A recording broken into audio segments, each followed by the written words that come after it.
My name is Lauren Mitchell. I am 34, and last Sunday my sister showed me exactly how far she'd go, just because I told her no. We were in my parents' backyard in Phoenix, the grill still smoking, everyone half distracted by food and small talk, when she walked over to the patio table, picked up my open laptop with one hand, and gave me this lazy little smirk. "You really won't lend me 10 grand?" she asked, like it was the most normal request in the world. I didn't even have time to answer again before she turned toward the pool, swung her arm back, and let it fly. The splash was louder than anyone's reaction. My entire business, all my client campaigns, months of work, disappeared under chlorinated water while my sister laughed and said, "Oops, guess that's what happens when you don't help family." I waited for someone to shout at her, to ask if she'd lost her mind. Instead, my dad just shrugged, looked at me, and said, "Well, that's the price you pay for shutting out your own sister." No one asked if I was okay. No one asked about the laptop that pays all my bills. I didn't scream, didn't cry, didn't give them the scene they were expecting. I just stepped to the edge, reached into the cold water, and pulled my laptop out, watching the screen flicker once and die in my hands. I set it down on the concrete, water dripping off the keys like it was bleeding out, and I smiled in a way that scared even me. I didn't argue. I just dried my hands, grabbed my car keys, and left without saying goodbye. That night, alone in my townhouse, I made a few quiet decisions. At 6 a.m. the next morning, when my phone wouldn't stop lighting up with my sister's name, that was the moment I knew she finally understood what it really means to lose something. Have you ever had your own family throw your hard work and career away, and then somehow make you feel like it was all your fault? Stay until the end of this story, and you'll see exactly what the true price of betrayal in a family looks like. Growing up, I was always the kid who did everything right. I stayed out of trouble, got the good grades, went to Arizona State for marketing, and built a career that actually paid the bills. By 29, I had left my agency job, started my own digital marketing business, and was making more than I ever had in my life. I bought a small townhouse in Phoenix, paid off my student loans, and for the first time, I felt like my life was actually mine. My sister Bree was the opposite. She's 2 years older than me, and if you ask my parents, she's the creative one. She dropped out of community college after a year, bounced from bartending to waitressing to helping a friend with a clothing brand, and then decided she was going to be a full-time handmade jewelry artist and influencer. In reality, that meant she lived in my parents' house or in the little condo my dad transferred into my name for tax reasons. And she always seemed to need just a little more help to get things off the ground. When I started making real money, it was like a switch flipped in my family. Suddenly, I wasn't just Lauren, I was the safety net. It started small, like when my mom said, "Your sister's phone got shut off again. Can you just add her to your plan? It'll be easier if it's all under your name." So I did. Then my Aunt Linda's line got added too, because the family plan was cheaper if there were more people. Of course, I was the one paying the whole bill every month. Then came subscriptions. Bree needed Netflix, just for background noise while she made bracelets. She needed my Amazon Prime to ship supplies faster. She needed my Canva Pro and a few other tools because it all comes back around, Lore, when my shop blows up. I gave her my logins, told myself it wasn't a big deal, and went back to work. The bigger stuff came later. When Bree wanted a car she couldn't get approved on her own, so Dad called me. He framed it like a chance to invest in your sister's future. He asked me to co-sign on a loan for a used Jeep Cherokee so she could drive to markets and pop-up events without borrowing their car.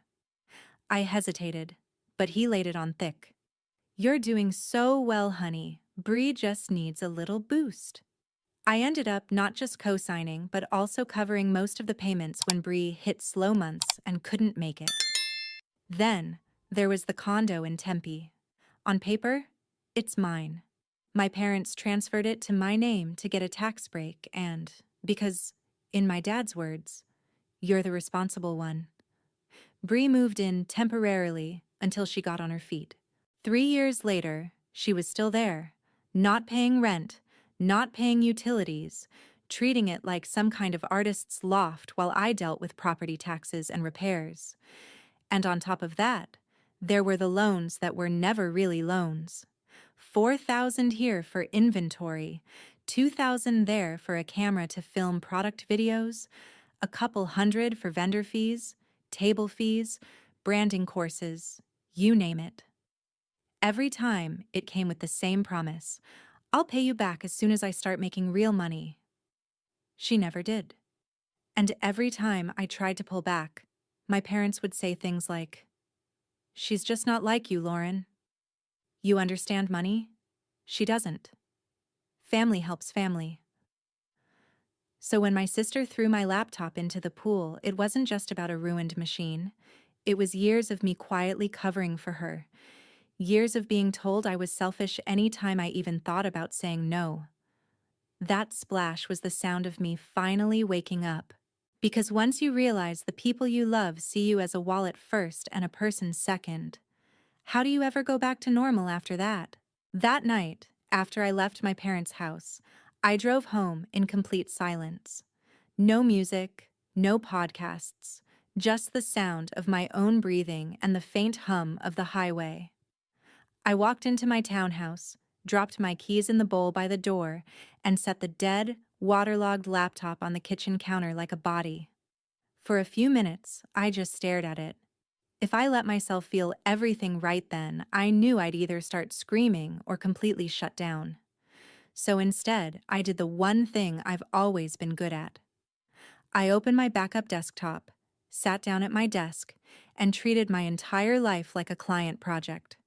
I pulled up a blank document and typed one line at the top: what Bree gets because of me. Then I started listing.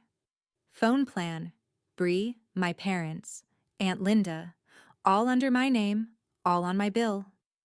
Streaming accounts, Netflix, Hulu, HBO Max, Spotify, all logged in on Bree's TV, her phone, her tablet. Amazon Prime. She uses it more than I do. Order history full of craft supplies and random impulse buys I barely noticed because I was too busy to scroll. Canva Pro, a few other paid tools for design and marketing that she borrowed to make logos and social posts for a business that never seemed to exist anywhere but her imagination. Then the big stuff, the Jeep. I dug into my email and pulled up the loan documents. My name, on every page, right next to hers. Every reminder notice from the bank. They'd come to me, and I had quietly paid the difference more times than I could count so her car wouldn't get repossessed. The condo in Tempe. Property tax statements with my name on them. Maintenance requests. The plumber invoice from when the sink backed up. In every way that mattered, it was my place.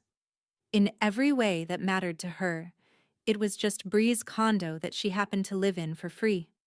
The deeper I went, the more sick I felt. It wasn't just that I'd been generous.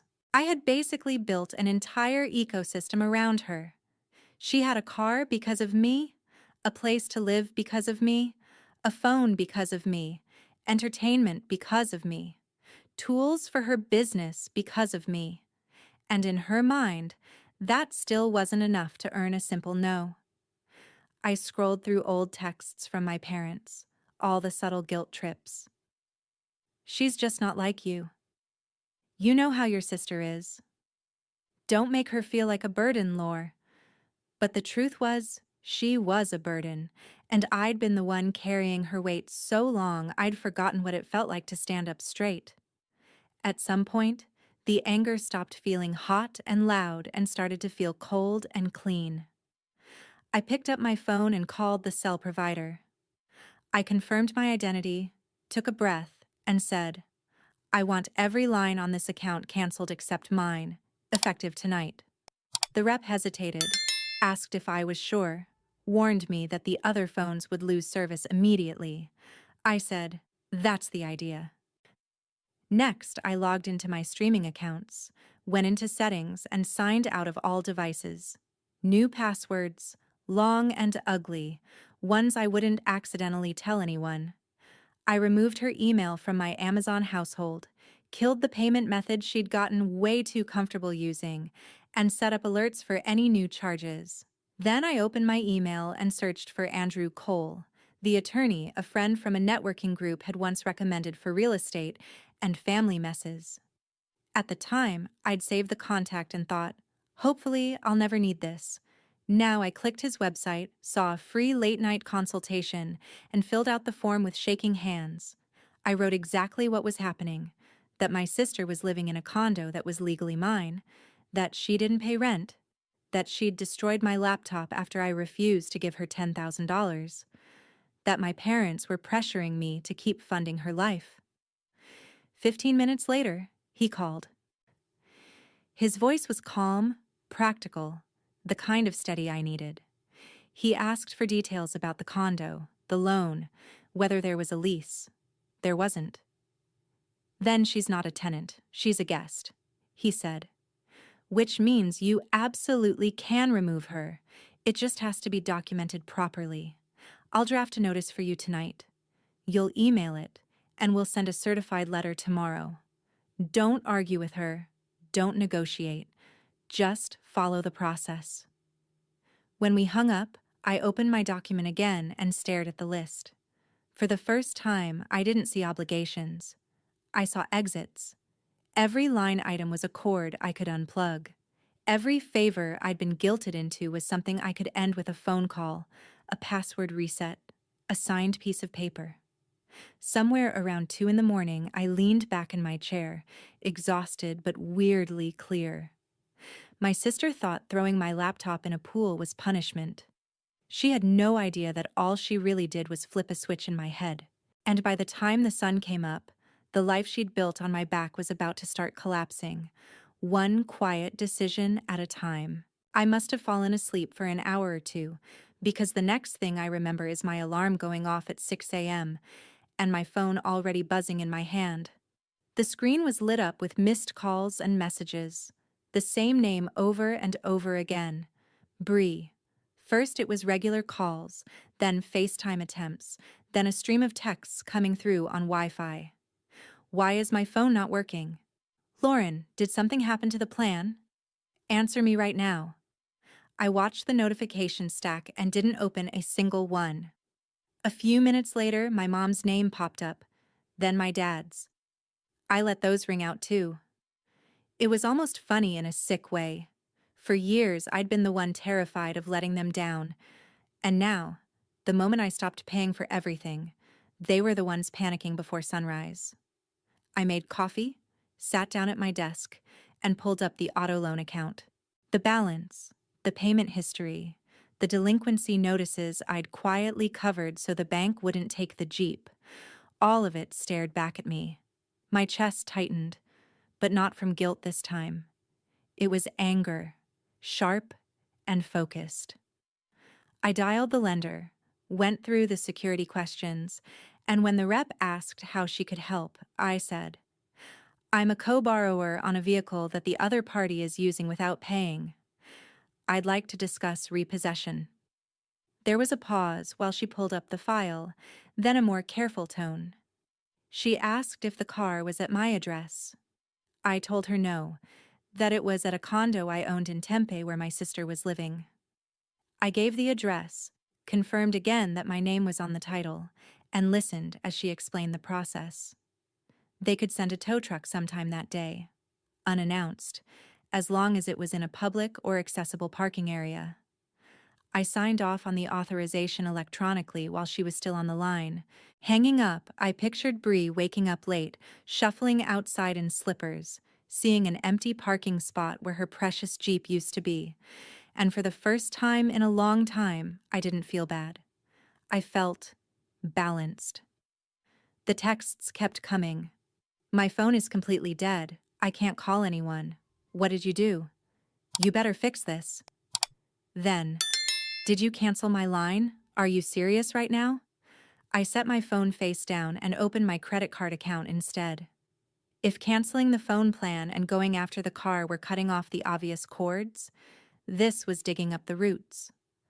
I went through my statements line by line, highlighting anything I couldn't immediately recognize. Little charges, mostly. $30 here, $70 there, random restaurant apps, boutique clothing sites I'd never heard of, a string of movie rentals I hadn't watched. At first glance, they looked like the kind of stuff you forget about. But put together over 6 months, the total was just over $2,000. I remembered the day Bree had grabbed my wallet on her way out the door. "I'll just use your card to grab Starbucks. My app is being weird," she'd said, laughing. She'd brought back a drink, some pastry I didn't ask for, and I never thought about it again. Somewhere in that coffee run, she'd memorized my numbers or snapped a photo. I called the card company, told them I believed a family member had been making unauthorized charges, and read off the list.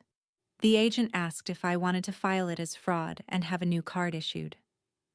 "Yes," I said, without hesitating. "And I want her removed as an authorized user if she's on there for any reason." We checked. She was. I had agreed to that once, too, in the name of helping her build credit. We fixed that in under a minute. As the fraud claim was filed, more messages came in over Wi-Fi. Bree again. "Why is my card getting declined?" "My Uber app says payment failed." "You're actually insane. You know that?" Then my dad. "Call me. Now." I finished with the bank first. The agent told me the investigation could take some time, but that the charges would be provisionally reversed while they reviewed them. When we hung up, I finally opened my email. Sitting at the top of my inbox was a message from Andrew Cole with the subject line, "Notice to vacate, draft attached." I clicked it. The letter was short, formal, and painfully clear. It stated that Bree was occupying my property without a lease, that I was terminating her permission to stay, and that she had 30 days to vacate. It referenced the address, my ownership, and the remedies I could pursue if she refused. All I had to do was sign it and send it. I added my e-signature, took a breath, and forwarded it to Bree's email with a simple line, "Please see attached." No explanation, no apology. Then, per Andrew's instructions, I submitted the document to be sent by certified mail to the condo address. Somewhere between scheduling the mailing and closing my laptop, my phone started vibrating non-stop again. Bree's texts had shifted from confusion to rage. "You're kicking me out? You can't do this. That place is mine too. You are literally ruining my life over a stupid laptop." I set the phone down and looked at the list I'd made the night before. Most of the items now crossed out. Phone line, gone.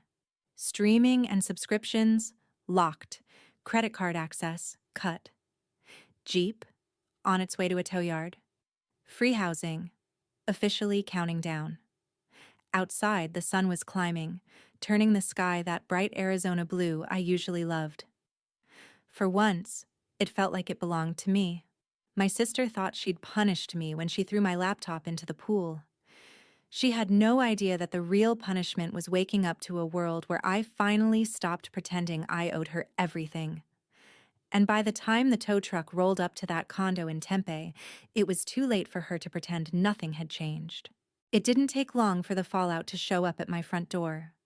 Around 10 that morning, just as I was starting to answer emails from clients and pretend I had a normal life, someone started pounding on the townhouse door so hard the frames rattled. I didn't even need to look to know who it was. "Open the damn door, Lauren." Bree's voice sliced right through the wood. "What did you do to my car?" My heart jumped, but my hands were steady. Instead of going to the door, I picked up my phone, opened the camera, and started recording as I walked to the entryway. I didn't open it. I just looked through the peephole and watched her pacing on my front step like a caged animal. Her hair was thrown up in a messy knot. She was still in leggings and an oversized sweatshirt, and she had that wild look she got any time she thought she was losing control. "They took it!" she yelled, kicking the bottom of the door. "Some tow truck just showed up and took my Jeep. My Jeep, Lauren!" She slapped the door with the flat of her hand. "I know you did this. You and your stupid money and your stupid power trips. Open this door and fix it." I cleared my throat and raised my voice just enough so she could hear me through the wood. "It's not your Jeep, Bree. It's the bank's. And my name is on that loan. Remember?" There was a beat of silence. Then she laughed, sharp and mean. "Oh, so that's how it is? You cancel my phone, you cut off my card, you get my car taken, and now you're what? Evicting me?" She thumped the door again. "You're doing all of this over a laptop. A laptop, Lauren." I didn't answer. She went from yelling to screaming, cycling through insults, calling me heartless, crazy, a control freak who always needed to feel superior. At one point, she screamed, "You think you're better than everyone just because you know how to pay bills?" That one almost made me laugh. Almost. What I actually did was hit the side button on my phone and dial 911 with the recording still going.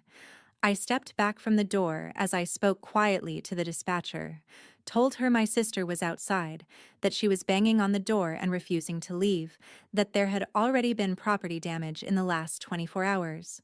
They told me to stay inside, keep the door locked, and wait for officers to arrive. When the squad car pulled up, I watched from the front window as a female officer stepped out and went straight to Bree. There was a lot of gesturing, some pointing at my house. Bree's voice raised even louder about family and betrayal and overreacting. A few minutes later, Officer Hayes knocked on my door, and this time I opened it. She looked tired but kind, the kind of tired that says she's seen this exact situation more times than she can count. I showed her the video, the texts, explained what had happened with the laptop and the money. She listened, nodding slowly. "Legally," she said when I finished, "you've done everything right. She doesn't have any right to be here if you tell her to leave. If she comes back and does this again, you might want to consider a restraining order. I know she's family, but that doesn't put her above the law." Behind her, Bree was standing on the sidewalk, arms crossed, face flushed with fury and humiliation. When the officer told her she had to go, that she couldn't come banging on my door again, Bree shouted past her, "You're ruining my life, Lauren. You're actually ruining my life over some stupid electronics." I didn't step onto the porch. I just looked at her and said, very calmly, "No, I'm just done funding it." After the police car pulled away, my phone lit up again, this time with my dad's name. I answered, more out of curiosity than anything. He didn't even say hello. "What on earth are you thinking?" he snapped. "Your sister is hysterical. You took her car, her phone, her place to live, over one bad decision?" I felt my jaw tighten. "Dad, it's not one bad decision. She's been using my credit card without permission for months. Over $2,000. She hasn't paid for that car in almost a year. She's been living in my condo for free for 3 years. And she destroyed my laptop because I wouldn't hand her $10,000 more." There was a long pause on the line. I could hear him breathing. "She told us you were exaggerating," he finally said. "She said you offered, then changed your mind, and now you're punishing her." I actually laughed, a short, humorless sound. Of course she did. I told him about the fraud claim, the bank statements, the eviction notice from the attorney. I laid it all out plainly. No sugarcoating, no apologizing. On the other end, I could hear my mom quietly crying, like she was standing right next to him with the phone on speaker. "Lauren, honey," she whispered, "she's your sister. She made a mistake. She doesn't understand money the way you do. You know how she is." "Yeah," I said, my voice flat. I know exactly how she is, and you do too. You just don't want to admit it. Mom tried to pivot to guilt. She says she's going to be on the street. She says you're throwing her away. Is that really what you want? I closed my eyes, took a breath. I want her to be responsible for herself. For once. I'm not throwing her away. I'm just not cushioning the landing anymore. After I hung up, Aunt Linda started texting. Long paragraphs about how money comes and goes, but sisters are forever. How I was letting success change me. How I should remember who shared a bedroom with me when we were kids. A few hours later, Bree made a public post on Facebook about greedy family members who steal cars and homes and weaponize money. Mutual friends started chiming in, some blindly defending her, some messaging me privately to ask if everything was okay. I didn't jump into the comments. I didn't write a big call-out thread with screenshots and proof, even though I easily could have. I reported the post for harassment, blocked a couple of the loudest idiots, and went back to my work. Because here's what I finally understood. Anyone who wanted to see me as the villain was going to do it no matter how many facts I handed them. The people who actually knew me didn't need a slideshow to get the picture. That afternoon, sitting at my desk with my phone face down and my email open, I realized something else too. For the first time in my life, the loudest, most dramatic person in the family wasn't writing the story. I was. And as messy and painful as that day was, part of me was almost relieved. Because once you let go of being the good daughter whose job is to keep everyone comfortable, there's a strange, terrifying freedom in finally letting people be uncomfortable with the truth. 18 months later, the email from the court showed up like any other notification. It was short and dry. Just a note that Bree had successfully completed her probation. Her community service hours were logged. Her payments were up to date. Legally, the whole mess was closed. Emotionally, not so much. By then, my life looked very different from the day she threw my laptop in the pool. I had a new MacBook, obviously. I'd upgraded my systems, backed everything up in 3 different places, and tightened my client contracts. My business had grown, not in a flashy overnight success way, but in steady, solid numbers. I had more referrals, better boundaries, and a level of focus I hadn't known I was missing when half my mental energy was going to putting out Bree-shaped fires. I'd also built something I never thought I'd have with my parents: honest distance. I saw my mom for coffee once every month or two, just the two of us. Sometimes we talked about light things, like her garden or whatever book club she'd joined. Sometimes the conversations cut deeper. She admitted, one shaky afternoon over iced tea, that watching Bree in an orange vest picking up trash had broken something in her.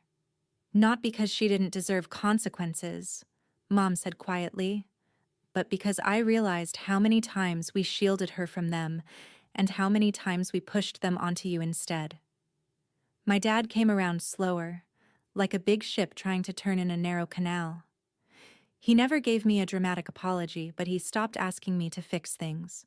When I told him I wasn't coming to big family holidays yet, he just nodded and said, "I understand," instead of guilt-tripping me. It was new. It was fragile, but it was real. As for Bree, she became more of a rumor than a presence. I heard she'd moved back in with my parents for a while, then into a small apartment with a roommate. I heard she was working retail, clocking in and out like everybody else. I heard she'd stopped telling people she was about to blow up, and started saying things like, "I'm just trying to keep my head above water." I didn't stalk her social media. I didn't ask for updates. When her name came up, I let other people talk and kept my face neutral. I'd made my choices. She was living with hers. The first time I actually saw her again, it wasn't at some dramatic family summit. It was in the most ordinary place possible, a grocery store. I was pushing a cart down the frozen foods aisle, trying to decide between 2 brands of dumplings, when I heard someone say my name very softly. "Lauren?" I turned, and there she was. No dramatic eyeliner, no staged outfit, just jeans, a faded t-shirt with a logo from a store I knew paid about $15 an hour, and a name badge clipped to her chest. She looked older. Not in a bad way, just less glossy. There were faint lines around her eyes I didn't remember, and a tiredness in her shoulders that I recognized because I'd carried it for years. For a second, neither of us said anything. We just stared at each other, both of us knowing there was a time when we would have shared a bedroom, shared clothes, shared secrets. And then there was now. She swallowed hard. "I know I'm not supposed to bother you," she said, glancing down, "but I wanted to say something, if that's okay." The restraining order had expired with her probation. She technically wasn't breaking anything by standing there. I could have walked away, and a part of me considered it. But another part, the one that had sat in therapy and unpacked every messy layer of our childhood, was curious. "You can talk," I said carefully. "I'm not promising anything, but you can talk." She nodded, eyes shining in a way I hadn't seen since we were kids. "I'm sorry," she said, and there was no drama in it this time, no attempt at a performance. Her voice shook on the word. "For the laptop, for the money, for the way I used you. I told myself I deserved your help because we were family, because you were doing better, and I was struggling. I made up all these stories in my head about you being selfish so I didn't have to look at what I was doing. But I know now. I know I stole from you. I know I scared you. I know I made you feel like you didn't matter unless you were fixing my life." I felt something twist in my chest at that, a mix of anger and grief and a weird, unexpected hint of relief. I wasn't interested in making it easier for her, but I also wasn't interested in pretending this conversation meant nothing. "You did," I said quietly. "You did all of that." She nodded again, a tear slipping down her cheek. She didn't wipe it dramatically, she just let it fall. "Probation sucked," she admitted with a humorless little laugh. "Community service sucked. Having to pay back every dollar sucked. But the worst part was realizing that I was never as helpless as I told everyone I was. I just didn't want to grow up because it was easier to let you be the adult for both of us." We stood there in the frozen aisle, the hum of the freezers filling the silence between her sentences. "I'm not asking you to forgive me," she added quickly. "I mean, if you ever do, that would be amazing, but I get it if you can't.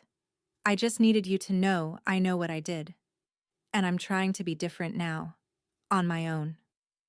I took a breath, feeling the weight of every year we'd spent in our old shared bedroom, every holiday I'd missed recently, every time I'd wanted a sister and gotten a parasite instead. "I appreciate you saying that," I said finally, "and I'm glad you're taking responsibility. I really am." Her eyes flicked up to mine, hopeful for half a second, then cautious again. "Does that mean—" "It means I'm not going to pretend none of it happened," I cut in gently. "It means I'm not going to go back to how things were. I'm not lending you money. I'm not signing anything. I'm not being your emergency plan. If we ever have any kind of relationship again, it's going to be small and slow, and on very clear terms. And I get to walk away the second it feels like you're slipping into old patterns. No guilt trips, no speeches about family." She flinched a little at that, but she nodded. "That's fair," she whispered. "More than fair, honestly." We didn't hug. There was no dramatic music, no instant healing. We just stood there a moment longer, two adults who had finally been forced to grow up in very different ways. And then we went back to our carts. As I walked away, I realized something important. For the first time in my life, I wasn't defining myself by who I was to her. Not the savior, not the bank, not the villain in her sob story. Just me. Later, when I told my therapist about it, she smiled and said, You did the hardest thing most people ever have to do. You chose yourself without needing to destroy anyone else to do it. And that, more than any court order or repossessed car, was the real revenge. Not watching Bree suffer, not getting the last word, but refusing to hand my life back to the same dynamic that almost swallowed me whole. If there's anything I've learned from all of this, it's that family loyalty without boundaries isn't love, it's self-erasure. Saying yes until you have nothing left doesn't make you a good daughter or a good sister, it just makes you empty.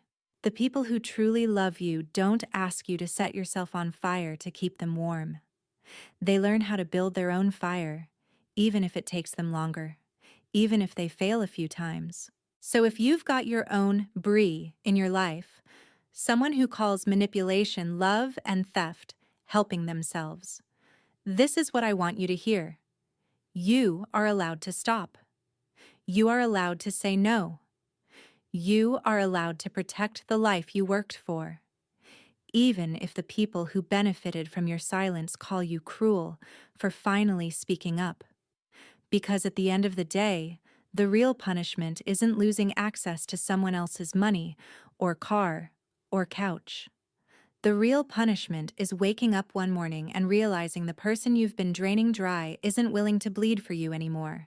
And if you're the one who's been bleeding, you don't owe anyone an apology for finally deciding to heal.